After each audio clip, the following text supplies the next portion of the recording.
परमेश्वर आपको इसलिए ताड़ना नहीं दे रहा है कि आपकी प्राण को उखाड़ने वाला है, आपको उद्धार में लाने के लिए ताड़ना दे रहा है।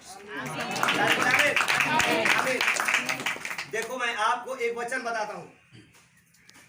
शमूएल भविष्यद्वक्ता के द्वारा दाऊद का, उसने भविष्यवाणी किया था कि दाऊद इजराइलियों पर राजा बनेगा। और उससे पहले राजा कौन था पता है? कौन था? साउल था। साउल को राजा के पद से हटाया गया और दाऊद, लेकिन सबसे पहले देखो इधर दाऊद की राजा का पद तैयारी हो रहा है और दाऊद के जीवन में विपत्ति आ रहा है। दाऊद को अपने घराने को छोड़ना पड़ा। समझ रहे कि नहीं समझ रहे? दाऊद को अपने घराने को छोड़ना पड़ा और दाऊद नहीं जानता था कि मैं राजा बन जाऊंगा। शमूएल के द्वारा उसका अभिषेक किया गया इस मसीह। और उसके सारे भाई उसके खिलाफ में गया, ये राजा बनने वाला है। मैं आपको बताना चाहता हूं कि जब तक आपके जीवन में ताड़ना नहीं आएगा, तांडव नहीं मचेगा, आप एक ही बार में बड़ा आदमी बन जाओगे क्या? कोई चुनाव लड़ता है तो गांव गांव, शहर शहर, नगर नगर, लुक्कड़ लुक्कड़ पर प्रचार करने के लिए जाना पड़ता है। पड़ता है कि नहीं पड़ता है? रवि भाई को पूछ लीजिए कि जनपद सदस्य जब बना तो कौन कौन गली में नहीं घुसा होगा, कौन कौन घर में नहीं गया होगा, तभी ना जा करके जनपद सदस्य बना कि ऐसे घर में बैठे बैठे बन गया। मैं आप लोगों को बताना चाहता हूं, जब आप इस मिनिस्ट्री में आए हैं तो मेहनत करना पड़ेगा, ताड़ना को सहना पड़ेगा, तब आप यीशु के नाम से राजा बनने का। मैं आप लोगों को बताना चाहता हूं कि जब तक सर्वशक्तिमान की ताड़ना को आप तुच्छ जानते रहोगे, तब तक आशीष लगने वाला आपके जीवन में नहीं है। मेरे बरकत लगने वाला आपके जीवन में नहीं है। चंगाई तो चुटकी चुटकी में मिल जाएगा आपको, लेकिन उद्धार बड़ा कठिन से मिलेगा। याद रखना क्या लिखा है? इसलिए तू सर्वशक्तिमान की ताड़ना को तुच्छ न जान। इसलिए कि तू सर्वशक्तिमान की ताड़ना को तुच्छ न जान, क्योंकि वही घायल करता। क्योंकि वही घायल करता। क्या कह रहा है? कि वही घायल करता और वही पट्टी भी बांधता। और वही पट्टी भी बांधता है। क्योंकि आप गंदगी रास्ते में जाते हैं जो उसकी दृष्टि में अनमोल नहीं है, घृणित है। परमेश्वर के वचन में क्या लिखा है कि क्या तुम नहीं जानते कि तुम परमेश्वर के मंदिर हो और परमेश्वर की आत्मा तुम में? और हमारे अंदर में कौन सी आत्मा वास करता है? हाँ, कौन सी आत्मा वास करता है? हालेलुया। कोई बता सकते हैं हमारे अंदर में कौन सी आत्मा वास करता है? स्वास्थ्य के लिए हानिकारक है। क्या तुम नहीं जानते कि तुम्हारे देह पवित्र आत्मा की मंदिर है? क्योंकि परमेश्वर ने आपको पवित्र होने के लिए भेजा है, अपने सुसमाचार सुनाने के लिए भेजा है, अपने सेवा टहल करने के लिए भेजा है। लेकिन हम लोग दुनिया में आकर के भूल गए हैं, इसीलिए हमें ताड़ना पड़ता है। और मलहम पट्टी भी बांधना उसी का काम भी होता है। जब आप उसके सही तरीके से यीशु मसीह के सही दुनिया में आकर के देखिए, आपका जीवन संवर जाएगा यीशु मसीह के समय।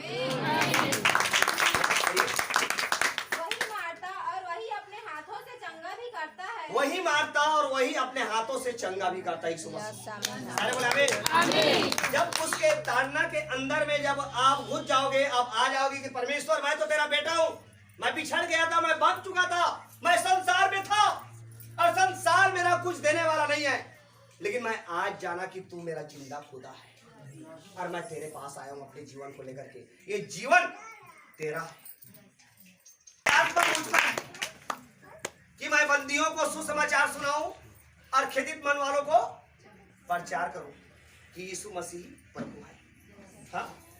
वह तुझे 6 विपत्तियों से छुड़ाएगा। जब यीशु मसीह को आप मानोगे तो 6 विपत्ति जो आपके अंदर में छुपी हुई है, हो सकता है आपका मृत्यु का होगा, हो सकता है आपका गरीबी का होगा, हो सकता है आपकी बीमारी का होगा, हो सकता है आपके बिजनेस ठप पड़े हुए हैं, हो सकता है कि आपके घर वाले के लोग बहुत से व्यवहार के हालात में रहते हैं और कहीं भी आप जाते हैं मिट्टी को भी पकड़ते हैं, सोना को भी पकड़ते हैं, वो मिट्टी बन जाता है और आपकी कार्य कोई सफल नहीं हो पाता। मेरे प्रियो, 6 विपत्ति जगह में बता रहा है।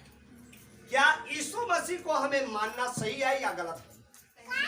जब परमेश्वर की वचन में हम आते हैं और परमेश्वर के वचन को जानते हैं तो यीशु मसीह हमारे लिए एक द्वार खोल जाता है। मैं तेरे आगे एक द्वार खोल रखा हूं जिसे कोई बंद नहीं कर सकता।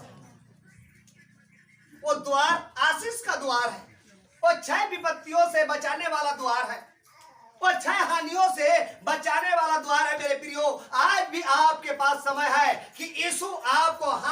करके बुला रहा है कि है मेरे बेटी, है मेरे बेटा, आजा।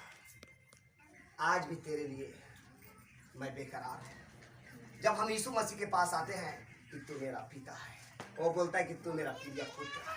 आमीन। मैंने तुम्हें नाम लेकर के बुलाया है और क्षय विपत्ति से छुड़ाने के लिए बुलाया है। क्या लिखा है कि क्षय विपत्ति से छुड़ाऊंगा, क्षय विपत्ति से छुड़ाऊंगा, वरन साथ से भी तेरी कुछ हानि ना हो वरन पाएगी। साथ से भी तेरा कोई हानि ना होगी। हाँ, अकाल में वह तुझे मृत्यु से अकाल में वह तुझे मृत्यु से और युद्ध में तलवार की धार से बचा और युद्ध लेगा। में, सुनो कितने लोग मारपीट करने वाले लोग हैं इस जगह में, युद्ध में तलवार के धार से। हालेलुया। युद्ध में कहां से बचाएगा? लेकिन आपके जीवन प्रार्थना का जीवन रहेगा। आपको कोई तांडव करके मारना चाह रहा होगा तो परमेश्वर उससे आपको छुड़ा करके आपके घरों में रखेगा आनंद के साथ। तो वचन रूपी कोड़े से बचा तो रहेगा। वचन रूपी कोड़े से बचा रहेगा, क्योंकि वचन तेरे अंदर में रहेगा। परमेश्वर के जब सामर्थ्य वचन आपके अंदर में रहेगा तो कोई दुख तेरे घेरे की निकट ना आएगी, ना कोई विपत्ति तुझ पर ना पड़ेगी, क्योंकि उसने मेरे नाम को जान लिया है। कहा यीशु मसीह ने, मैं उसे निश्चय छोड़ूंगा और मुझे छुड़ा करके ऊंचे स्थान पर रखूंगा। कहा है जितने लोग यीशु मसीह को जानते और मानते हैं वो नीचे में नहीं, ऊपर में उसका जगह होता है। और यीशु मसीह किसी को कुछ नहीं सीट ठहराए, सीट।